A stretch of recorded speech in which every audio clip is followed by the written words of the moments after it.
ورحمة الله وبركاته. نحمده ونستعينه ونستغفره ونؤمن به ونتوكل عليه ونعوذ بالله من شرور أنفسنا ومن سيئات أعمالنا. من يهد الله فلا مضل له ومن يضلله فلا هادي له. وأشهد أن لا إله إلا الله وحده لا شريك له.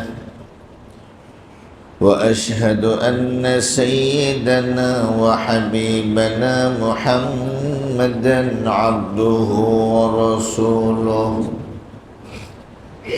الذي أرسله بالحق بشيرا ونذيرا وداعيا إلى الله بإذنه وسراجا منيرا. قال الله تعالى في القرآن الكريم والفرقان الحميد: أعوذ بالله من الشيطان الرجيم. بسم الله الرحمن الرحيم. واعبد ربك حتى يأتيك اليقين. اللهم صل وسلم وبارك على محمد وعلى آله وصحبه أجمعين. শ্রদ্ধেয় রোজাদার মুসল্লি ভাইরা, রব্বুল ইজ্জত ওয়াল জালালের লাখো কোটি শুকর, যার অপার মেহেরবানিতে আজকে আমরা সহি সালামতে শান্তিতে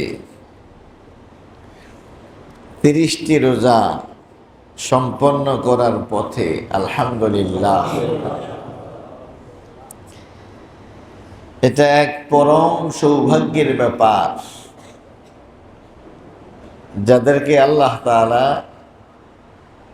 ঈমানের সাথে সওয়াবের আশায়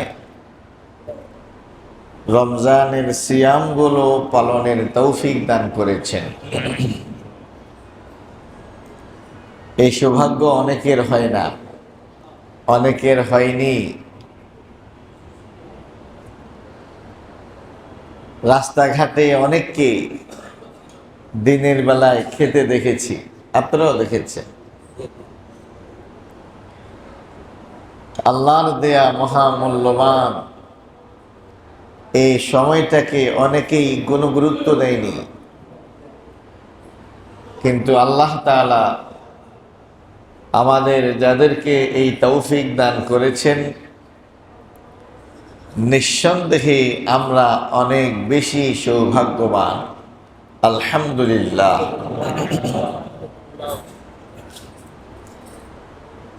ফিতরা দেয়ার ব্যাপারে আমরা গত জুমায় কথা বলেছি। ফিতরা তো নিশ্চয়ই দিয়ে দিয়েছেন নাকি? আজকে তো এতক্ষণে ঈদের নামাজ শেষ হয়ে যাওয়ার কথা ছিল, হ্যাঁ? তার মানে ফিতরা তো ধরে রাখার কোনো সুযোগ নেই। এরপরও যারা দেন নাই, আজকের মধ্যে দিয়ে দেওয়ার চেষ্টা করবেন। সর্বশেষ ঈদগাহে আসার আগে আগেই দিয়ে দেওয়ার চেষ্টা করবেন, কারণ সিয়ামটা ঝুলন্ত থাকবে, অপরিপূর্ণ থাকবে যদি না আমরা ফিতরা দেই। আল্লাহ তাআলা যেহেতু চাচ্ছেন আমাদেরকে পরিপূর্ণ সিয়ামের সওয়াব দিতে, তাহলে আমাদেরকে অবশ্যই যথা নিয়মে ফিতরা আদায় করে ফেলা উচিত। আল্লাহ তাআলা তৌফিক দান করুন। প্রিয় ভাইয়েরা, ঐতিহাসিক ওই হাদিস আমরা সবাই জানি, যেটা রাসূল করিম সাল্লাল্লাহু আলাইহি ওয়াসাল্লাম মিম্বরে উঠে 3 বার আমিন আমিন আমিন বলেছেন। এই 3 বারের একটা কারণ কিন্তু রমজানের সাথে জড়িত, যে মাহে রমজান পেয়ে যাদের গুনাহ মাফ হয়নি তারা জাহান্নামী, তারা আল্লাহর রহমত থেকে দূরে সরে গেছে,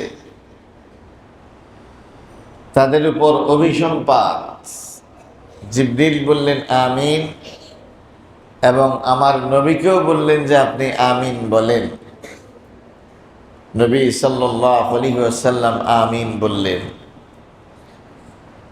সুতরাং এই মাহে রমজানকে যারা গুরুত্ব দেয়নি,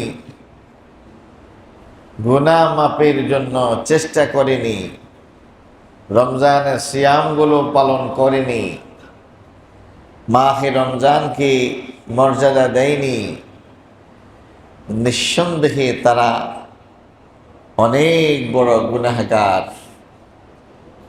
এবং অনেক বড় নিকৃষ্ট। এরা মানুষ হলো, এরা নিকৃষ্ট প্রাণী। কারণ আল্লাহর অকৃতজ্ঞ গোলাম হওয়ার চাইতে নিকৃষ্ট আর কি হইতে পারে? যিনি আমাকে হায়াত দিয়েছেন, আমার জীবন যাপনের সমস্ত উপায় উপকরণ যিনি সাপ্লাই দিচ্ছেন, 3 বেলা কেন 5 বেলা 7 বেলাও খাবার মতো সামর্থ্য আল্লাহ তাআলা দান করেছেন, শারীরিক সক্ষমতা আল্লাহ তাআলা দান করেছেন,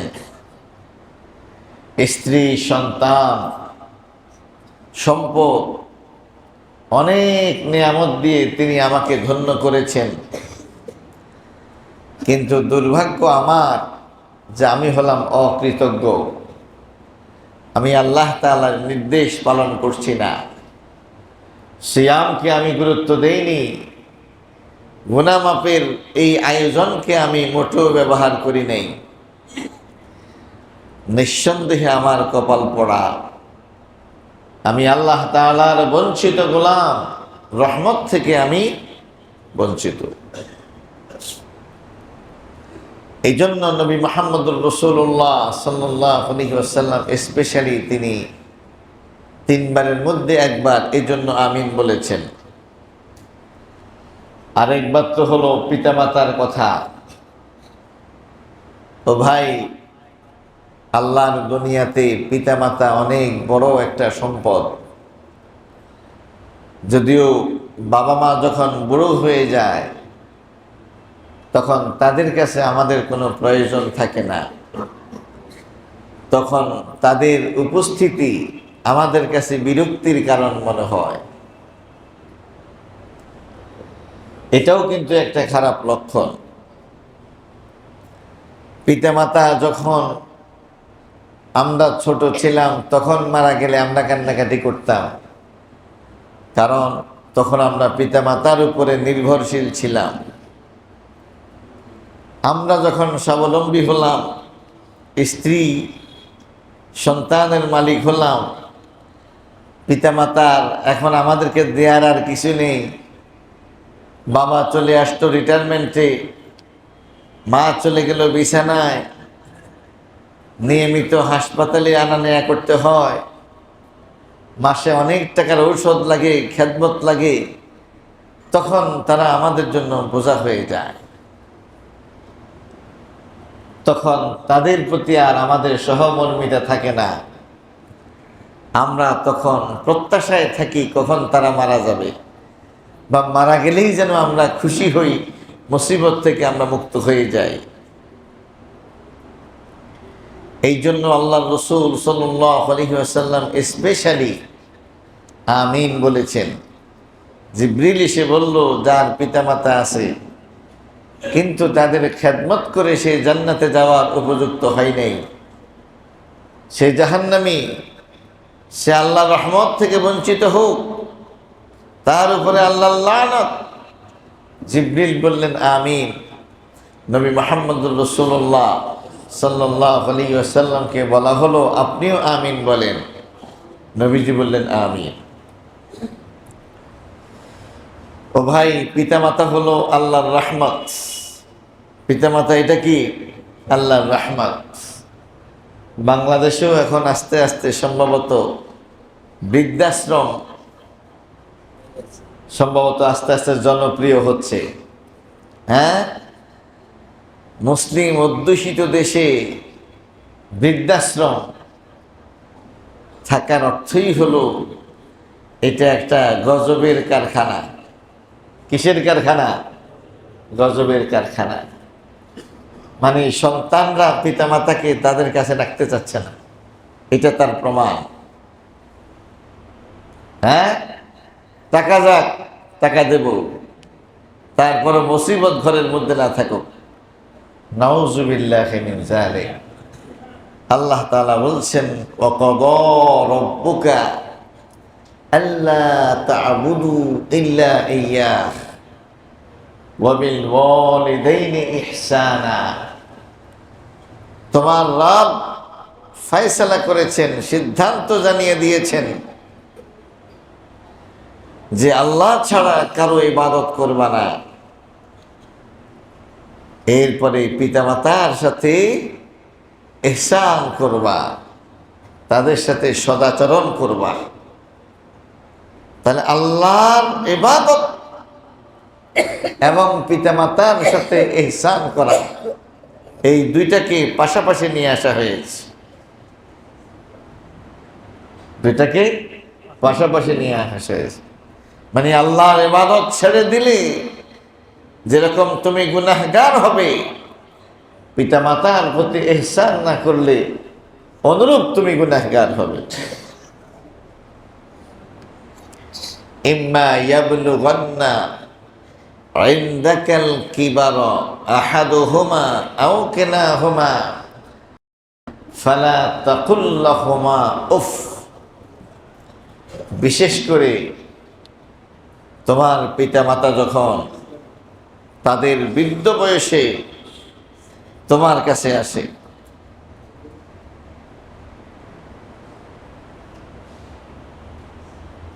তাদের বৃদ্ধ বয়সে যখন তোমার কাছে আসে, আল্লাহ তাআলা জানতেন কোনো একটা সময় পিতামাতা বুড়ো হয়ে যাবে, অকেজো হয়ে যাবে, সন্তানের আর কোনো প্রয়োজন তাদের কাছে নাই। এই সময় সন্তানের ঘাড়ে তারা আসবে, এটা আল্লাহ জানতেন।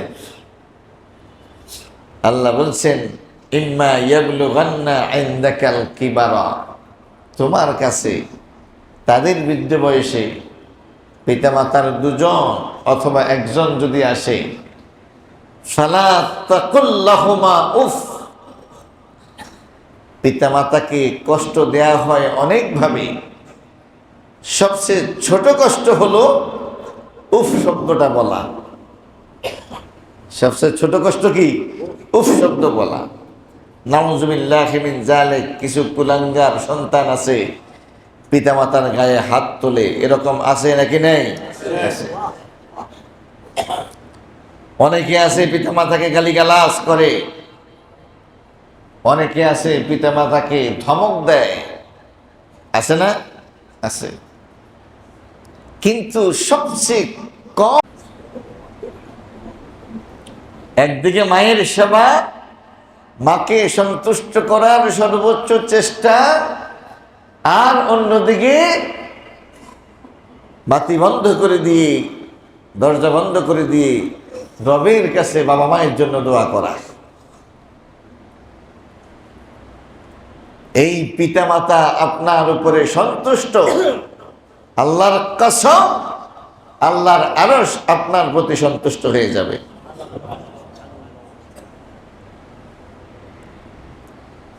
আপনার জন্য জান্নাতের দরজা খোলা হয়ে যাবে। বাবা মা খুশি মানেই হলো আপনার জন্য জান্নাত ওয়াজিব হয়ে গেছে।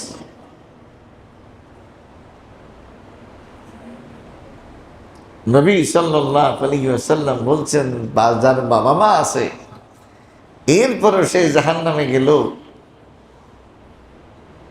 সে তো মানুষই না, সে তো অমানুষ। হাতের কাছে জান্নাত থাকার পরেও জান্নাত কামাই করতে পারলো না, কপাল পোড়া, অপদার্থ। আল্লাহ তাআলা আমাদেরকে বোঝার তৌফিক দান করুন। এরপরে প্রিয় নবী মুহাম্মদুর রাসূলুল্লাহ সাল্লাল্লাহু আলাইহি ওয়াসাল্লামের উপরে দরুদ পড়া, তার নাম আসলে তার জন্য দোয়া করা। যেহেতু আমাদের ঈমান, আমাদের ইসলাম, আমাদের তালিম, আমাদের তাজকিয়া, আমরা আল্লাহর পরিচয় জেনেছি, শরীয়তের পরিচয় জেনেছি, হেদায়েতের রাস্তা জেনেছি নবী মুহাম্মদুর রাসূলুল্লাহ সাল্লাল্লাহু আলাইহি ওয়াসাল্লামের উসিলায়। এখন তার জন্য আমরা কি করব? তার নাম যখন আমাদের সামনে আসবে, আমরা তখন নবীর জন্য দোয়া করব, আল্লাহুম্মা সাল্লি আলা মুহাম্মদ অথবা সাল্লাল্লাহু আলাইহি ওয়াসাল্লাম। আল্লাহ তাআলা আমাদেরকে বোঝার তৌফিক দান করুন। সম্মানিত ভাইরা আমার, রোজা আমার আপনার কবুল হয়েছে কিনা এটা কিছুটা অনুভব করার সুযোগ কিন্তু আছে। নিজের কাছেই নিজের একটা কিন্তু মিটার আছে। কি আছে? মিটার আছে। আমাদের জহির ভাই আমারে বলতেছেন 27-এর পর থেকে নাকি অনেকে মসজিদ ছেড়ে দিছে। কি 27ও শেষ, মসজিদও শেষ। তার মানে হলো তার যে রমজান কোনো কাজে লাগে নাই, এটা নিশ্চিত। এটা কি নিশ্চিত?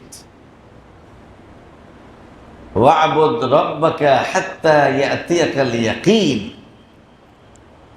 প্রকৃত মুমিন জান্নাতে যাওয়ার আগ পর্যন্ত থামবে না। যতক্ষণ না তার মরণ হয় ততক্ষণ পর্যন্ত সে চেষ্টার উপরে থাকবে। মরার আগেই যে ব্যক্তি ইবাদত বন্দেগী ছাইড়া দেয়, এটা কি লক্ষণ ভালো নাকি খারাপ?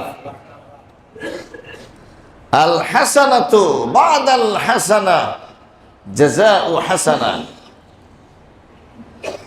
নেক আমলের পরে নেক আমল করা, এটা হলো নেক আমলের পুরস্কার। বুঝেন নাই কথা? রমজানের পরেও নামাজের উপরে থাকা, রোজার উপরে থাকা, হালালের উপরে থাকা, আল্লাহর সন্তুষ্টির উপরে থাকা, ইবাদত বন্দেগীর উপরে থাকা, এর অর্থ হলো রোজা কবুল হয়েছে। এই কারণে পরবর্তীতে আপনার নামাজ পড়তে ভালো লাগে, পরবর্তীতে আপনার মসজিদে আসতে ভালো লাগে, পরবর্তীতে আপনার দান দক্ষিণা করতে ভালো লাগে। আল হাসানাতু বাদাল হাসানাতে জাযাউ হাসানা। হাসানার পরে হাসানা করা, নেকের পরে নেক কাজ করা, নেকের পুরস্কার। কিসের পুরস্কার? জোহরের নামাজ যে ব্যক্তি পড়ে, আশা করা যায় তার ফজর কবুল হয়েছে। যে ব্যক্তি আসর পড়ে, আশা করা যায় তার জোহর কবুল হয়েছে। যে ব্যক্তি এশা পড়ে, আশা করা যায় তার মাগরিব কবুল হয়েছে। সেই কারণেই আল্লাহ তাআলা তাকে এশা পড়ার তৌফিক দান করেছে।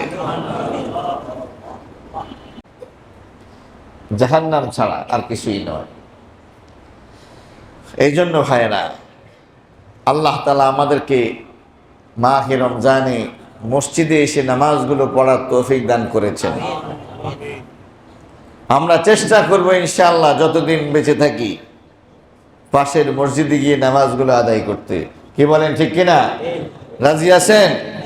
কারা কারা রাজি দেখি?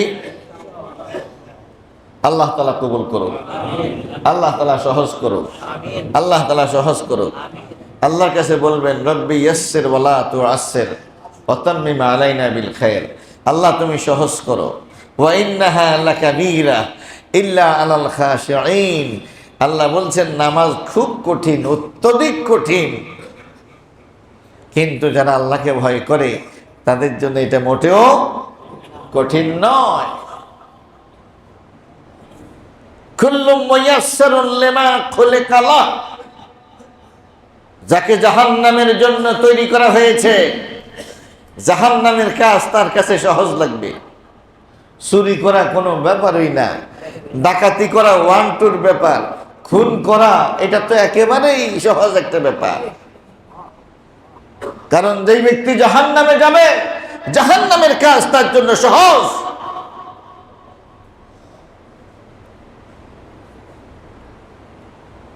হারাম কাজ তার জন্য সহজ, কিন্তু যে ব্যক্তি জান্নাতে যাবে নামাজ পড়া তার জন্য সহজ।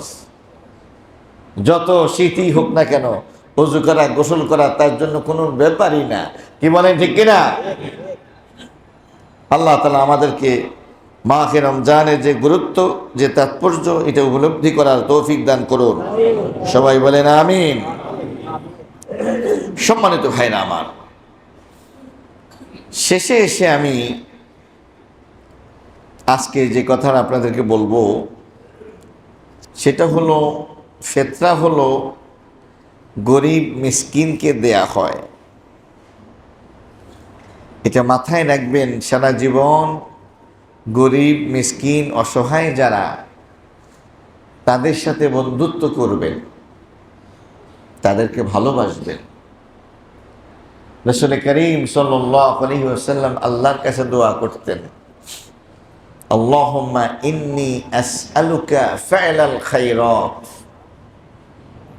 ওয়া তারকাল মুনকারাত ওয়া হুব্বাল মাসাকিন। তিনটা কথা। কয়টা কথা? আল্লাহুম্মা ইন্নী আসআলুকা ফা'লাল খায়রাত, হে আল্লাহ আমি তোমার কাছে চাই আমি যাতে নেক আমল করতে পারি, ভালো ভালো কাজ করতে পারি। আর কি চাই? তারকাল মুনকারাত, আমি এটা চাই যে আমি যাতে পাপ রাশি ছেড়ে দেই। আর কি চাই? ওয়া হুব্বাল মাসাকিন, মিসকিনদেরকে ভালোবাসা, তাদেরকে মহব্বত করা, এটা আমি তোমার কাছে চাই। এটা আল্লাহ নবী সাল্লাল্লাহু আলাইহি ওয়াসাল্লাম আল্লাহর কাছে প্রার্থনা করতেন। রহম্মাল মাসাকিন, আমার হৃদয়ের মধ্যে তুমি মিসকিনদের প্রতি মহব্বত ঢেলে দাও। কারণ কি? হাদিসের মধ্যে আসছে যে আল্লাহ রাসূল সাল্লাল্লাহু আলাইহি ওয়াসাল্লাম বলছেন, কিয়ামতের দিন আল্লাহ বলবেন যে আমি ক্ষুধার্ত ছিলাম, তুমি আমারে কেন খাওয়াইলে না? আমি পিপাসার্ত ছিলাম, তুমি আমারে কেন পানি পান করাওনি? আমি অসুস্থ ছিলাম, কেন তুমি আমাকে সুস্থ করার জন্য চেষ্টা করোনি? বান্দারা তখন অবাক হয়ে বলবে, আপনি অসুস্থ ছিলেন, আপনি ক্ষুধার্ত ছিলেন, আপনি পিপাসার্ত ছিলেন, সেটা কখন? সেটা কিভাবে? তখন আল্লাহ বলবেন, আমার গোলামদের মধ্যে অনেককে আমি মিসকিন বানিয়েছি, ফকির বানিয়েছি, আবার অনেককে আমি সম্পদশালী বানিয়েছি। আর আমি বলেছি, ওয়াফি আমওয়ালিহিম হাক্কুন লিসসাইল ওয়াল মাহরুম, ধনীদের সম্পদের মধ্যে গরিবদের জন্য এবং যাচনাকারীদের জন্য অধিকার রয়েছে, তাদের রাইট আছে তাদের কাছে। তোমরা কেন গরিব মিসকিন অসহায়দের সাহায্য করনি? কেন তাদের খাবারের ব্যবস্থা করনি? কেন তাদের জন্য সুপ্রিয় পানির ব্যবস্থা করনি? কেন অসুস্থ ব্যক্তির তোমরা সেবা করনি? যদি সেদিন করতাম, আমি আল্লাহ ধরে নিতাম যে তুমি আমারই সেবা করেছ, আমাকেই তুমি খাইয়েছ, আমাকেই তুমি পানি পান করিয়েছ। সুবহানাল্লাহিল আযীম ওয়া বিহামদিহি। ও ভাই, মানুষ তো হলো সৃষ্টির সেরা। কুকুর সে হলো আল্লাহর একটা প্রাণী, আল্লাহ তৈরি করা একটা সৃষ্টি। হাদিসে আসছে আল খালকু আয়ালুল্লাহ, সৃষ্টি হলো আল্লাহর পরিবারভুক্ত সদস্য। এক বেবিচারী নারী,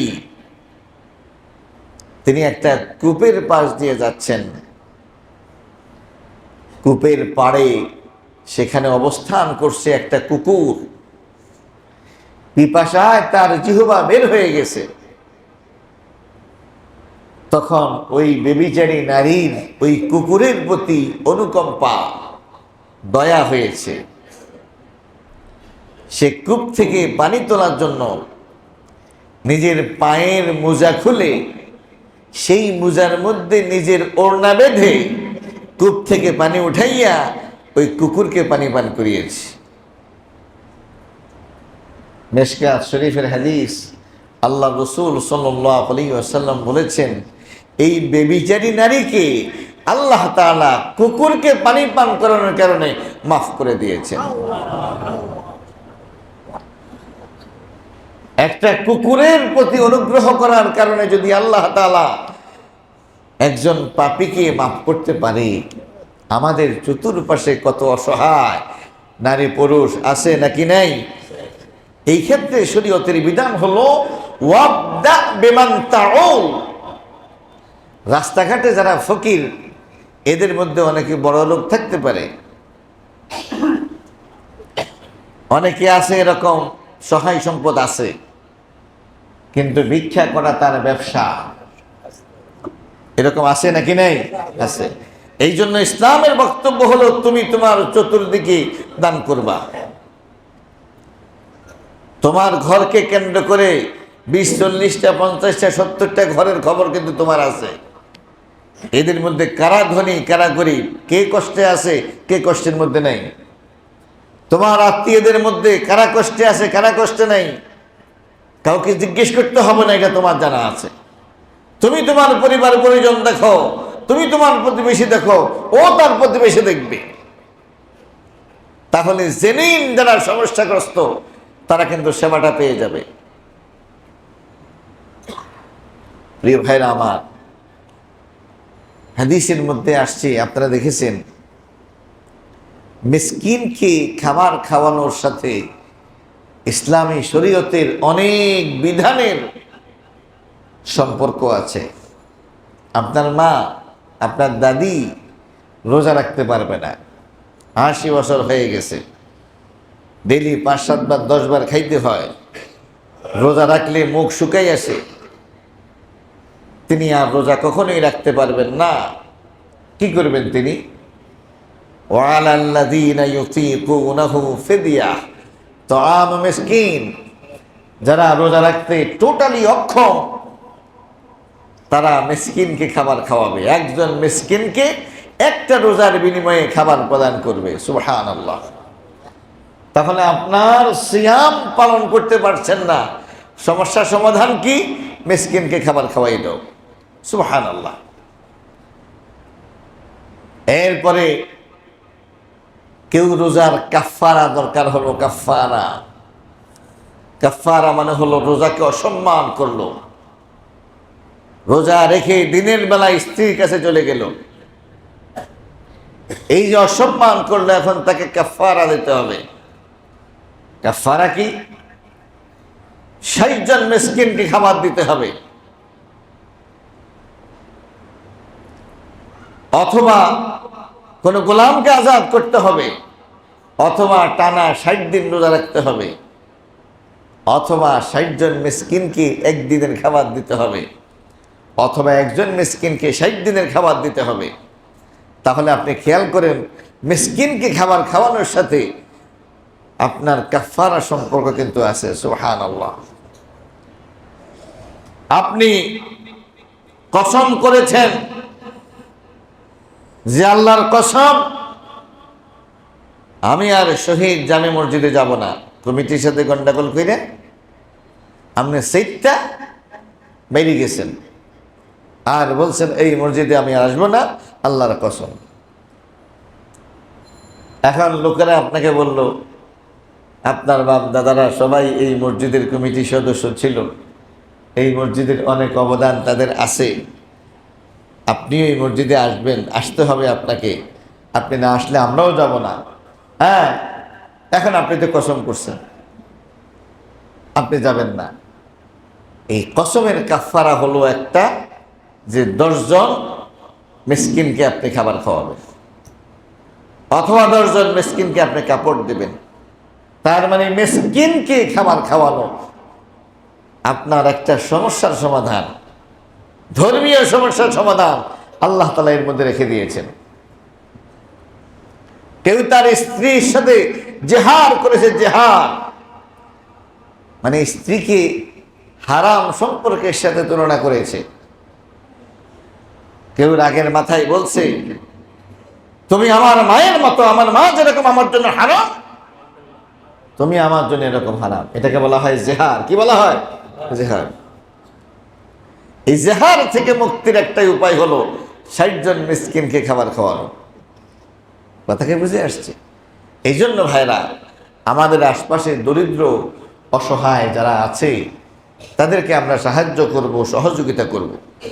এই ঈদের দিন, ঈদের আনন্দে আল্লাহ তাআলার গরিব অসহায় মিসকিন গোলামগুলো যাতে ঈদের দিন ঘোরাঘুরি করতে না হয়, তাদের ঘরেও যাতে খাবার থাকে, সেই জন্যই আমাদেরকে বলা হয়েছে পরিবারের সকল সদস্যদের হিসাব করে ফিতরা দেওয়ার জন্য। তু'মাতুন লিল মাসাকিন, তু'মাতুন লিল মাসাকিন, মিসকিনদেরকে খাবার খাওয়ানোর জন্য। সম্মানিত ভাইরা আমার, আসুন, মাহে রমজান তো শেষ হয়ে গেল, আগামীকালকেই ঈদ। আজকেই মাগরিবের পরে ইনশাআল্লাহ আমরা একটা মাসের জন্য আমরা, আল্লাহ তাআলা ওনাদের প্রতি রহম করুন, ওনাদের প্রতি অনুকম্পা করুন। এটা অনেক সৌভাগ্যের ব্যাপার। অনেকেই আছে আজকে 20 বছর পর্যন্ত ইতিকাফে বসে, তাদের কোনো সমস্যা হয় না। আর আমরা তো মনে করি আমাদের অনেক কাজও শেষ হবে না, ইতিকাফেও বসা হবে না। যেই দোকান আপনার নিয়মিত খোলেন, মইরা দেখেন দোকান বন্ধ থাকে কিনা। আপনার জন্য আমার জন্য দুনিয়া বসে থাকবে না, দুনিয়া বসে থাকেনি। ইরানের সব লিডার মারা গেছে, যুদ্ধ বন্ধ হয়েছে, কেউ না কেউ চালাই নিতেছে। দুনিয়া চলবে, আপনাকে ছাড়া চলবে না। আপনি ইতিকাফে বসলে আপনার সংসার বন্ধ হয়ে যাবে, ব্যবসা বন্ধ হয়ে যাবে, বাণিজ্য বন্ধ হয়ে যাবে। তা আপনি যখন স্থায়ীভাবে যাবেন গা, তখন দোয়া করি আল্লাহ তাআলা ওই সমস্ত ভাইদেরকে যারা আমাদেরকেও দায় মুক্তি করেছেন ইতিকাফে বসে, তারা বসে আমাদের সকলের দায়িত্ব পালন করেছেন। আলহামদুলিল্লাহ সুম্মা আলহামদুলিল্লাহ। আমি বেশ কয়েক বছর লক্ষ্য করতেছি, যারা বসতেছে তারা নিয়মিতই বসে। আল্লাহ তাআলা তাদেরকে বসার তৌফিক দান করেছেন। আর আমরা সুযোগ পাই না, আমরা সুযোগ পাইতাম না, আমরা সুযোগ পাবো না। আমরা একসাথে কবরে যাবো গা। বউ বাচ্চা লইয়া থাকতে আমাদের মহব্বত, আমাদের ভালোবাসা, একসাথে আমরা কবরে যাব। কিন্তু আগে 10 দিন করে ইতিকাফে বসলে তো মোটামুটি আলাদা থাকার একটা এক্সপেরিমেন্ট তো হলো, একটা অভ্যাস তো তৈরি হলো। তারাও জানলো যে ওনাকে ছাড়া আমাদেরকে থাকতে হবে। কি তখন আমরা মইরা গেলে তাদের কষ্টটা কিছু কম হবে। সবচেয়ে বড় কথা হলো ইতিকাফে যারা বসে, আমি বলি তারা স্বেচ্ছায় নিজেদেরকে বন্দি করে। তারা স্বাধীন ছিল, বাজারে যেতে পারত, ঘরে যেতে পারত, ফুর্তি করতে পারত, মার্কেটে যেতে পারত, অনেক জায়গায় ইফতার মাহফিলে যেতে পারত। কিন্তু তা না করে স্বেচ্ছায় 4 দেয়ালের মধ্যে নিজেদেরকে বন্দি করে ফেলেছে। কেন? আল্লাহ তাআলা যাতে মৃত্যুর পর তাদেরকে আজাদের জীবন দান করে। মৃত্যুর পর আজাদির জীবন পাওয়ার জন্য ইতিকাফ অনেক বড় একটা মাধ্যম। সবচেয়ে বড় কথা হলো রাসূল করিম সাল্লাল্লাহু আলাইহি ওয়াসাল্লাম নিজে এই কাজটা করেছেন এবং লাইলাতুল কদর তিনি এর মধ্যে তালাশ করেছেন। আমরা যারা এই বছরে বসতে পারিনি, সামনের জন্য আমরা প্রস্তুতি গ্রহণ করি। বেজাল যতই থাকুক, আস্তে আস্তে নিজেকে তো গোছাইতে হবে। কি বলেন, ঠিক না? গোছাইতে হবে। ট্রেন যথাসময়ে স্টেশনে আসবে। যাত্রী হিসেবে আমার প্রস্তুতি শেষ হোক আর না হোক, আমাকে উঠতেই হবে। যদি প্রস্তুতি থাকে গাড়ি সহ উঠবো, প্রস্তুতি না থাকলে গাড়ি ছাড়া উঠবো, উঠতে হবে।